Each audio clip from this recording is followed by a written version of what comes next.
পুজোর মুখে কলানবগ্রাম শিক্ষা নিকেতনের প্রমথনাথ নিম্ন বুনিয়াদী বিদ্যালয়ে দুস্থ পরিবারের প্রথম থেকে পঞ্চম শ্রেণীর ছেলে মেয়েদের ও নিবেদিতা হোমে থাকা মহিলাদের মুখে হাসি ফোটাতে ও পুজোর দিনগুলি যাতে তারাও আনন্দে কাটাতে পারে তার জন্য সাহায্যের হাত বাড়ালেন প্রবাসী চিকিৎসক ডক্টর বুদ্ধদেব দা।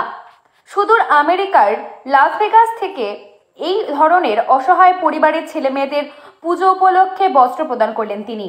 এই কাজে সহযোগিতা করেন সমাজসেবী শেখ শামসুদ্দিন ও শামসাদ আলগামপরি। উপস্থিত ছিলেন বিদ্যালয়ের প্রধান শিক্ষক সহ অন্যান্য শিক্ষক শিক্ষিকা ও হোমের অফিস স্টাফ সহ ছাত্রছাত্রী ও আবাসিক বৃন্দ। বিদ্যালয়ের ৪৯ জন ছাত্রছাত্রী ও ১৫ জন আবাসিক মহিলাদের পৃথকভাবে বস্ত্র প্রদান করা হয়। ছাত্রছাত্রীদের পোশাকের সঙ্গে একটি করে কেক এবং হোমের আবাসিকদের একটি করে সাবান, নারকেল তেল, পাউডার, শ্যাম্পু, বিস্কুট ও কেক দেওয়া হয়। এই বস্ত্র পেয়ে ছাত্রছাত্রী ও আবাসিক মহিলারা চিকিৎসকের প্রতি কৃতজ্ঞতা প্রকাশ করেন।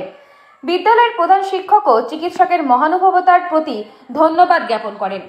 এই যে প্রবাসী চিকিৎসকের সহযোগিতায় আজকে আবাসিক মেয়েরা সবাই পোশাক পেল, আপনিও পেয়েছেন, কেমন লাগলো?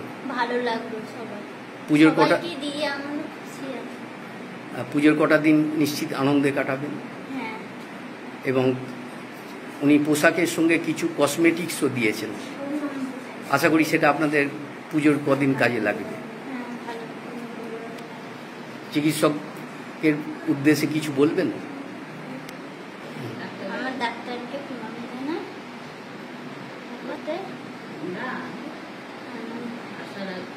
আশা রাখবো। নাম পরিচয়? আমার নাম পূজা মাঝি। ধন্যবাদ। বুদ্ধদেব দা মহাশয়ের কল্যাণে আমরা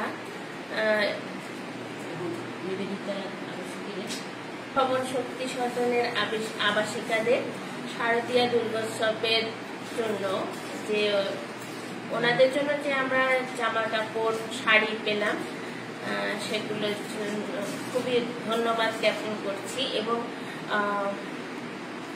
ওরা খুবই খুশি হলো পুজোর সময় নতুন জামা কাপড় পেয়ে। আমরাও খুশি হলাম যে ওদের খুশি দিতে পেরে আপনার চিকিৎসা মহাশয়ের সহযোগিতায়।